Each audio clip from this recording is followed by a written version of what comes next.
നമസ്കാരം. +2 ഫിസിക്സ് ക്ലാസ്സിലേക്ക് സ്വാഗതം. കറന്റ് ഇലക്ട്രിസിറ്റി എന്ന 3-ാം അധ്യായത്തിന്റെ 11ാമത്തെ ക്ലാസ് ആണിത്. കഴിഞ്ഞ ക്ലാസ്സിൽ പരിചയപ്പെട്ടത് മീറ്റർ ബ്രിഡ്ജ് എന്ന അപ്പാരറ്റസ് ആയിരുന്നു. സർക്യൂട്ടിൽ നിന്നും കറന്റ് ഒന്നും എടുക്കാതെ തന്നെ റെസിസ്റ്റൻസ് വളരെ ആക്യുറേറ്റ് ആയി എങ്ങനെ മെഷർ ചെയ്യാം അതിനു വേണ്ടിയിട്ടുള്ള ഉപകരണമാണ് meter bridge. Meter bridge null deflection മെത്തേഡാണ് പ്രയോജനപ്പെടുത്തുന്നത്. അതായത് സർക്യൂട്ടിൽ നിന്നും കറണ്ട് ഒന്നും എടുക്കാതെ ഗാൽവനോമീറ്ററിന്റെ സൂചി 0 ഡിഫ്ലക്ഷൻ കാണിക്കുമ്പോഴുള്ള ബാലൻസിങ് ലെങ്ത് മെഷർ ചെയ്തിട്ട് കറസ്പോണ്ടിങ് ആയിട്ടുള്ള റെസിസ്റ്റൻസ് എടുക്കുന്നതിനുള്ള വളരെ നല്ലൊരു മെത്തേഡാണ് മീറ്റർ ബ്രിഡ്ജിൽ ഉപയോഗിച്ചിരിക്കുന്നത്. ഇന്ന് നമുക്ക് സർക്യൂട്ടിൽ നിന്നും കറണ്ട് ഒന്നും എടുക്കാതെ തന്നെ പൊട്ടൻഷ്യൽ ഡിഫറൻസ് കൃത്യമായി മെഷർ ചെയ്യുന്നതിനുള്ള ഡിവൈസ് പരിചയപ്പെടാം. പൊട്ടൻഷ്യോമീറ്ററിന് 2 പ്രധാനപ്പെട്ട സർക്യൂട്ടുകളാണുള്ളത്. പ്രൈമറി സർക്യൂട്ടും സെക്കൻഡറി സർക്യൂട്ടും. പ്രൈമറി സർക്യൂട്ടിൽ ഏതെല്ലാം ഭാഗങ്ങളുണ്ട് നോക്കുക. ഇവിടെ ഒരു സെല്ല് കൊടുത്തിട്ടുണ്ടാവും, പിന്നെ റിയോസ്റ്റാറ്റ് ഉണ്ടാവും, കീ ഉണ്ടാവും. ഓക്കെ, പ്രൈമറി സെൽ എന്നാണ് പ്രൈമറിയിൽ കൊടുത്തിരിക്കുന്ന സെല്ലിനെ പറയുക. റിയോസ്റ്റാറ്റ് കറണ്ട് വേരി ചെയ്ത് കൊടുക്കുന്നതിനുള്ള അറേഞ്ച്മെന്റ് ആണ്. സർക്യൂട്ടിൽ കൂടിയുള്ള റെസിസ്റ്റൻസ് വേരി ചെയ്യിപ്പിച്ചിട്ട് റിയോസ്റ്റാറ്റിൽ മൂവ് ചെയ്യിപ്പിച്ച് സ്ലൈഡിംഗ് കോണ്ടാക്ട് മൂവ് ചെയ്യിപ്പിച്ചിട്ട് വേരിയിങ് കറന്റ് കൊടുത്ത് സർക്യൂട്ടിലെ റെസിസ്റ്റൻസ് മാറ്റി കൊടുക്കാൻ സാധിക്കും. അതിനു വേണ്ടിയിട്ടാണ് റിയോസ്റ്റാറ്റ് ഉപയോഗിക്കുന്നത്. പിന്നെ കറണ്ട് ഫ്ലോ നിയന്ത്രിക്കുന്നതിന് വേണ്ടി, ഓൺ ഓഫ് ആക്കുന്നതിന് വേണ്ടിയിട്ട് കീ ഉണ്ടായിരിക്കും. സെക്കൻഡറിയില് ഏത് സെല്ലിന്റെ EMF ആണോ കണ്ടുപിടിക്കേണ്ടത് അത് കൊടുത്തിട്ടുണ്ടാവും. പിന്നെ ഹൈ റെസിസ്റ്റൻസ് ഉണ്ടാവും, ഗാൽവനോമീറ്റർ ഉണ്ടാവും, ജോക്കി ഉണ്ടാവും. ഓക്കെ, വലതു ഭാഗത്തായിട്ട് 5 ബ്ലോക്കുകൾ കാണിച്ചിരിക്കുന്നത് ഏതെല്ലാമാണ് സൂചിപ്പിക്കുന്നത്? ആദ്യത്തത് റിയോസ്റ്റാറ്റിനെയാണ്. അത് കറണ്ട് വേരി ചെയ്ത് കൊടുക്കാനാണ്. സ്ലൈഡിംഗ് കോണ്ടാക്ട് ആയുള്ള ജോക്കിയാണ് രണ്ടാമത് കാണിച്ചിരിക്കുന്നത്. ജോക്കി മീറ്റർ ബ്രിഡ്ജില് നമുക്ക് പരിചിതമായ സെറ്റപ്പാണ്. അടുത്തത് ഗാൽവനോമീറ്റർ ആണ്. സർക്യൂട്ടിലെ കറണ്ടിന്റെ സാന്നിധ്യം സൂചിപ്പിക്കുന്നതിനാണ് ഗാൽവനോമീറ്റർ. ഏത് ഡിറക്ഷനിലേക്കാണോ കറണ്ട് ഫ്ലോ ഉണ്ടാവുക എന്നുള്ളത് ഗാൽവനോമീറ്റർ നോക്കിയാൽ മനസ്സിലാക്കാൻ സാധിക്കുന്നതാണ്. ഗാൽവനോമീറ്റർ വലത്തോട്ടോ ഇടത്തോട്ടോ റിഫ്ലക്ട് ചെയ്ത് കഴിഞ്ഞാൽ കറണ്ടിന്റെ സാന്നിധ്യം അറിയാം. പിന്നെ ഗാൽവനോമീറ്ററിന്റെ സൂചി ഡിഫ്ലക്ഷൻസ് ഒന്നും ഇല്ലാതെ 0 നിൽക്കുകയാണെങ്കിൽ ഗാൽവനോമീറ്റർ കറണ്ട് 0 എന്നാണ് അതിന്റെ ഇംപ്ലിക്കേഷൻ. പിന്നെ സർക്യൂട്ട് ഓൺ ഓഫ് ആക്കുന്നതിന് വേണ്ടിയിട്ട് കീ സെറ്റപ്പ് ഉണ്ടായിരിക്കും. സെല്ലിന്റെ സിമ്പിളാണ് 5ാമതായിട്ട് കാണിച്ചിരിക്കുന്നത്. ഓക്കെ, പൊട്ടൻഷ്യോമീറ്റർ എന്ന ഉപകരണത്തിൽ ഉപയോഗിക്കുന്ന വിവിധ ഘടകങ്ങൾ ഏതെല്ലാമാണ്? ആദ്യം തന്നെ 10 മീറ്റർ നീളമുള്ള ഒരു wire, uniform resistance, uniform thickness ഒക്കെയുള്ള ഒരു വയർ പൊട്ടൻഷ്യോമീറ്ററിൽ ഉണ്ടെന്ന് നമ്മൾ മനസ്സിലാക്കണം. ഓക്കെ, AC എന്നതാണ് ചിത്രത്തിലെ 10 മീറ്റർ വയറിനെ സൂചിപ്പിക്കാനായി കാണിച്ചിരിക്കുന്നത്. ഈ ലോങ് വയർ ഉപയോഗിക്കുന്നത് കൊണ്ട് എന്താണ് പ്രയോജനം? ലോങ് വയർ ഉപയോഗിച്ചു കഴിഞ്ഞാൽ പൊട്ടൻഷ്യൽ ഗ്രേഡിയന്റ് കുറയ്ക്കാൻ പറ്റും. പൊട്ടൻഷ്യൽ ഗ്രേഡിയന്റ് കുറച്ചു കഴിഞ്ഞാൽ ബാലൻസ് ലെങ്ത് കൂട്ടാൻ പറ്റും. നമ്മള് E എന്ന സെക്കൻഡറിയിലെ സെല്ലിന്റെ EMF-നാണ് മെഷർ ചെയ്യാനുള്ളത്. ആ സെല്ലിന് കറസ്പോണ്ടിങ് ആയിട്ടുള്ള പൊട്ടൻഷ്യൽ ഡിഫറൻസ് കണ്ടുപിടിക്കാൻ ബാലൻസ് ലെങ്ത് കൂടുതലായിട്ട് വന്നു കഴിഞ്ഞാൽ എറർ കുറയ്ക്കാൻ പറ്റും. ഓക്കെ, അപ്പോൾ നമ്മൾ സർക്യൂട്ടിൽ ഉപയോഗിക്കുന്ന യൂണിഫോം റെസിസ്റ്റൻസ് ഉള്ള വയറിന്റെ നീളം കൂടുതലാണെങ്കിൽ പൊട്ടൻഷ്യൽ ഡിഫറൻസിലെ മെഷർമെന്റിലുള്ള എറർ കുറയ്ക്കാൻ പറ്റും എന്നുള്ളതാണ് AC എന്ന 10 മീറ്റർ ലോങ് വയറിന്റെ സിഗ്നിഫിക്കൻസ്. ഓക്കെ, പ്രൈമറിയില് പിന്നെ ഒരു ബാറ്ററി ഉണ്ടായിരിക്കും. സ്റ്റഡി കറന്റ് സർക്യൂട്ടിൽ നിലനിർത്തുന്നതിന് വേണ്ടിയിട്ടാണ് ഈ ബാറ്ററി B ഉപയോഗിക്കുന്നത്. വേരിയിങ് റെസിസ്റ്റൻസ് കൊടുക്കുന്നതിന് വേണ്ടി റിയോസ്റ്റാറ്റിന്റെ സെറ്റപ്പ് ഉണ്ട്. കറണ്ട് വേരി ചെയ്ത് കൊടുക്കാൻ പറ്റും. സ്ലൈഡിംഗ് കോണ്ടാക്ട് ഉപയോഗിച്ചിട്ട് റെസിസ്റ്റൻസ് വേരി ചെയ്യാൻ വേണ്ടിയിട്ടാണ്, റെസിസ്റ്റൻസും അതുപോലെ കറണ്ടും വേരി ചെയ്യാൻ വേണ്ടിയിട്ടാണ് റിയോസ്റ്റാറ്റ് കൊടുക്കുന്നത്. പിന്നെ ഏത് സെല്ലിന്റെ ആണോ EMF കണ്ടുപിടിക്കാനുള്ളത് അതാണ് സെക്കൻഡറിയിലുള്ള cell of EMF E. High resistance എന്ന് പറഞ്ഞ് കാണിച്ചിട്ടുണ്ട്. ഹൈ റെസിസ്റ്റൻസ് സർക്യൂട്ടിൽ കൊടുക്കുന്നത് ഹൈ കറന്റ് ഫ്ലോ റെസ്ട്രിക്റ്റ് ചെയ്യുന്നതിന് വേണ്ടിയിട്ടാണ്, സർക്യൂട്ടിനെ കൂടുതൽ സേഫ് ആയിട്ട് വെക്കുന്നതിന് വേണ്ടിയിട്ടാണ് ഹൈ റെസിസ്റ്റൻസ് കൊടുക്കുന്നത്. പിന്നെ ഗാൽവനോമീറ്റർ ഉണ്ട്. ഗാൽവനോമീറ്റർ നമുക്ക് മീറ്റർ ബ്രിഡ്ജിൽ പരിചിതമായ കാര്യം തന്നെയാണ്. ഗാൽവനോമീറ്റർ കറണ്ടിന്റെ സാന്നിധ്യം അറിയാൻ വേണ്ടിയിട്ടാണ് ഗാൽവനോമീറ്റർ ഉപയോഗിക്കുന്നത്. പിന്നെ സ്ലൈഡിംഗ് കോണ്ടാക്ട് ആയിട്ടുള്ള ജോക്കിയും ഉണ്ട്. ഓക്കെ, എന്താണ് പൊട്ടൻഷ്യോമീറ്ററിന്റെ വർക്കിംഗ് പ്രിൻസിപ്പിൾ? നമ്മുടെ സെല്ലിന്റെ EMF E ആണെന്നിരിക്കട്ടെ, ഗാൽവനോമീറ്റർ കറണ്ട് IG0 ആയിരിക്കുമ്പോഴുള്ള കറസ്പോണ്ടിങ് ബാലൻസ് ലെങ്ത് L ആണെന്നിരിക്കട്ടെ, then E proportional to L. ഇതാണ് പൊട്ടൻഷ്യോമീറ്ററിന്റെ principle. Okay, the potential difference between the 2 points of a current carrying conductor is directly proportional to the length between the 2 points of the conductor. This is called the potentiometer principle. Experiment ചെയ്ത് E proportional to L എന്നെങ്ങനെ തെളിയിക്കാൻ പറ്റും? അതിനുവേണ്ടി connections എല്ലാം ഇതുപോലെ കൊടുത്തിട്ട് ആദ്യം അത് കറക്റ്റ് ആണോ എന്നുള്ളത് ചെക്ക് ചെയ്യണം. ഓപ്പോസിറ്റ് റിഫ്ലക്ഷൻ കിട്ടുന്നുണ്ടോ എന്നുള്ളതാണ് ആദ്യം നോക്കേണ്ടത്. പ്രൈമറി സർക്യൂട്ട് ഓൺ ആക്കുക, സെക്കൻഡറി സർക്യൂട്ട് വെരിഫൈ ചെയ്യണം. സെക്കൻഡറി സർക്യൂട്ടിൽ കൂടി ജോക്കി മൂവ് ചെയ്യിക്കുകയാണ് വേണ്ടത്. അതായത് നമ്മുടെ വയറായ AC-യിൽ കൂടി ജോക്കി മൂവ് ചെയ്യിക്കണം. A എന്ന പോയിന്റിൽ ജോക്കി ടച്ച് ചെയ്യുമ്പോൾ ഗാൽവനോമീറ്ററിന്റെ സൂചി എങ്ങോട്ടാണോ ഡിഫ്ലക്ട് ചെയ്യുന്നതെന്ന് നോക്കുക. എങ്ങോട്ടാണോ മൂവ് ചെയ്യുന്നതിൽ നിന്ന് നമുക്ക് കറണ്ടിന്റെ ഡയറക്ഷൻ അറിയാൻ പറ്റും. അതിന്റെ ഓപ്പോസിറ്റ് ആയിട്ടായിരിക്കും ഗാൽവനോമീറ്ററിന്റെ സൂചി മൂവ് ചെയ്യുക എപ്പോ C എന്ന പോയിന്റിൽ ജോക്കി ടച്ച് ചെയ്യുമ്പോൾ. ഓക്കെ, അപ്പോ നമുക്ക് മനസ്സിലാക്കാൻ പറ്റും സർക്യൂട്ട് കറക്റ്റ് ആണെന്നുള്ളത്. ഇനി ബാലൻസിംഗ് ലെങ്ത് കണ്ടുപിടിക്കണം. റിയോസ്റ്റാറ്റ് പ്രൈമറി സർക്യൂട്ടിൽ അഡ്ജസ്റ്റ് ചെയ്ത് കൊടുത്തിട്ട് സെക്കൻഡറി സർക്യൂട്ടിൽ കൂടി I കറണ്ട് ഫ്ലോ ചെയ്യുന്നു എന്ന് വിചാരിക്കുക.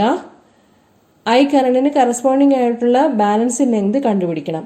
അതായത് A മുതൽ C വരെ ജോക്കി സ്ലൈഡ് ചെയ്തുകൊണ്ട് വരുമ്പോൾ ഏത് പോയിന്റിൽ എത്തുമ്പോഴാണോ ഗാൽവനോമീറ്ററിന്റെ സൂചി 0 ഡിഫ്ലക്ഷൻ കാണിക്കുന്നത് ആ നീളം സ്കെയിലിൽ നിന്ന് കണക്കാക്കാൻ പറ്റും. ഓക്കെ, സോ I കറണ്ടിന് പ്രൊപ്പോർഷണൽ ആയിട്ട് സെക്കൻഡറിയിലെ EMF Eക്ക് കറസ്പോണ്ടിങ് ആയിട്ടുള്ള ബാലൻസിംഗ് ലെങ്ത് ആയിരിക്കും L കിട്ടുക. So E proportional to L. Experiment repeat ചെയ്യാൻ വേണ്ടിയിട്ട് പ്രൈമറിയിലെ റിയോസ്റ്റാറ്റ് അഡ്ജസ്റ്റ് ചെയ്ത് മറ്റൊരു വാല്യൂ ഓഫ് കറണ്ട് സെക്കൻഡറിയിൽ കൂടി പോകാൻ അനുവദിക്കുക. അന്നേരമുള്ള EMFന് പ്രൊപ്പോർഷണൽ ആയിട്ട് ബാലൻസിംഗ് ലെങ്ത് മെഷർ ചെയ്തെടുക്കാൻ പറ്റും. സോ ഇങ്ങനെ എക്സ്പെരിമെന്റ് റിപ്പീറ്റ് ചെയ്യാം. പ്രൈമറിയിൽ റിയോസ്റ്റാറ്റ് അഡ്ജസ്റ്റ് ചെയ്ത് സെക്കൻഡറിയിൽ കൂടിയുള്ള കറണ്ടിന്റെ വാല്യൂ വേരി ചെയ്ത് ഓരോ പ്രാവശ്യവും സെല്ലിന്റെ EMFന് പ്രൊപ്പോർഷണൽ ആയിട്ടുള്ള ബാലൻസിംഗ് ലെങ്ത് നമുക്ക് മെഷർ ചെയ്തെടുക്കാൻ പറ്റും. So E proportional to L എന്നുള്ളത് ടാബുലർ കോളം വരച്ച് നമുക്ക് പ്രൂവ് ചെയ്യാൻ പറ്റുന്നതായിരിക്കും. ഓരോ പ്രാവശ്യവും എടുക്കുന്ന റീഡിങ്സ് നോട്ട് ചെയ്ത് പോകണം. Okay, when the galvanometer shows 0 deflection, the potential difference offered by length L of the wire is equal to EMF of the secondary cell E. Okay, if I current flows through the secondary, L is the balancing length, R is the resistance per unit length of the wire, then IRL equal to E. Okay, or E proportional to L. ഇവിടെ നമുക്ക് potential drop എന്ന് പറയുന്നത് IR equal to 5 എന്ന് കൊടുക്കാവുന്നതാണ്. Okay, പൊട്ടൻഷ്യോമീറ്ററിന്റെ uses എന്തൊക്കെയാണ്? First use, to compare EMFs of 2 cells. 2 സെല്ലുകൾ, ഉദാഹരണത്തിന് ഡാനിയൽ സെല്ലും ലാഗ്രാഞ്ച് സെല്ലും ഉണ്ടെന്ന് വിചാരിക്കുക. ഒരെണ്ണത്തിന്റെ EMF E1 എന്നും രണ്ടാമത്തതിന്റെ EMF E2 എന്നും വിചാരിക്കുക. അവയുടെ EMF വാല്യൂസ് കമ്പയർ ചെയ്യണം. എങ്ങനെ ചെയ്യാൻ പറ്റും? ഏതെങ്കിലും ഒരു സെല്ല് മാത്രം സെക്കൻഡറി സർക്യൂട്ടിൽ ഉൾപ്പെടുത്താൻ വേണ്ടിയിട്ട് 2-way കീ എന്ന സംവിധാനം പ്രയോജനപ്പെടുത്താവുന്നതാണ്. E1 ഉദാഹരണത്തിന് ഡാനിയൽ സെല്ലാണെന്ന് ഇരിക്കട്ടെ. E1 സർക്യൂട്ടിൽ ഉൾപ്പെടുത്താൻ വേണ്ടിയിട്ട് 2-way കീ അഡ്ജസ്റ്റ് ചെയ്ത് കൊടുക്കുക. Corresponding balancing length L1 galvanometer current IG0 ആകുമ്പോഴുള്ളത് കണ്ടുപിടിക്കുക. ഓക്കെ, ഇനി സെയിം കറണ്ട്, പ്രൈമറിയിലെ സെയിം കറണ്ട് ഐക്ക് തന്നെ സെക്കൻഡറിയിലെ E2 ലാഗ്രാഞ്ച് സെല്ലിന് കറസ്പോണ്ടിങ് ആയിട്ടുള്ള balancing length L2 when IG equal to 0 കണ്ടുപിടിക്കുക. Okay, then we can see that E1 proportional to L1 and E2 proportional to L2. E1 by E2 equal to L1 by L2. രണ്ട് സെല്ലുകളുടെ EMFകളുടെ ratio എന്ന് പറയുന്നത് അവയുടെ corresponding balancing ലെങ്തുകളുടെ ratio ആയിരിക്കും. ഇനി നമുക്ക് സെല്ലിന്റെ ഇന്റേണൽ റെസിസ്റ്റൻസ് കണ്ടുപിടിക്കാൻ വേണ്ടിയിട്ട് എങ്ങനെ പൊട്ടൻഷ്യോമീറ്റർ ഇൻസ്ട്രുമെന്റ് പ്രയോജനപ്പെടുത്താം എന്ന് നോക്കാം. സെക്കൻഡറിയിലെ സെല്ലിന്റെ ഇന്റേണൽ റെസിസ്റ്റൻസ് ആണ് കണ്ടുപിടിക്കാനുള്ളത്. ഓക്കെ, അതിനുവേണ്ടി സെക്കൻഡറിയിൽ കണക്ട് ചെയ്തിരിക്കുന്ന കീ K1 ആദ്യം ഓഫ് ആക്കുക. ഓഫ് ആക്കിയിരിക്കുമ്പോഴുള്ള ബാലൻസിംഗ് ലെങ്ത് എന്ന് പറയുന്നത് EMFന് പ്രൊപ്പോർഷണൽ ആയിരിക്കും. സെക്കൻഡറിയിലെ സെല്ലിന്റെ EMFന് പ്രൊപ്പോർഷണൽ ആയിട്ടായിരിക്കും കിട്ടുക. ഓക്കെ, ഇനി കീ K1 ഓൺ ആക്കുക. സർക്യൂട്ടില് ഒരു റെസിസ്റ്റൻസ് ബോക്സിൽ നിന്ന് ഉൾപ്പെടുത്തുക. സേ 1 ohm ഉൾപ്പെടുത്തുക. കറസ്പോണ്ടിങ് ആയിട്ടുള്ള ബാലൻസിംഗ് ലെങ്ത് കണ്ടുപിടിക്കുക. അന്നേരമുള്ള ബാലൻസിംഗ് ലെങ്ത് എന്ന് പറയുന്നത് ടെർമിനൽ വോൾട്ടേജ്, റെസിസ്റ്റൻസ് ബോക്സിന് അക്രോസ് ആയിട്ടുള്ള ടെർമിനൽ വോൾട്ടേജിന് കറസ്പോണ്ടിങ് ആയിട്ടുള്ള ബാലൻസിംഗ് ലെങ്ത് ആയിരിക്കും. Or 5L2 equal to V എന്ന് കിട്ടും, where V is the terminal potential difference. Then we have the expression E by V equal to L1 by L2. Now let us write the expressions for the EMF and the terminal potential difference in terms of the resistance. Okay, if I current flows through the secondary circuit, then EMF E equal to I into small r plus capital R. Okay, terminal potential difference V equal to I into R.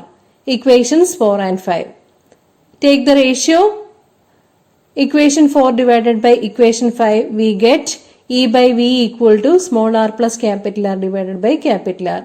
Okay. Now, we have equations 3 and equation 6. Both are the same, E by V.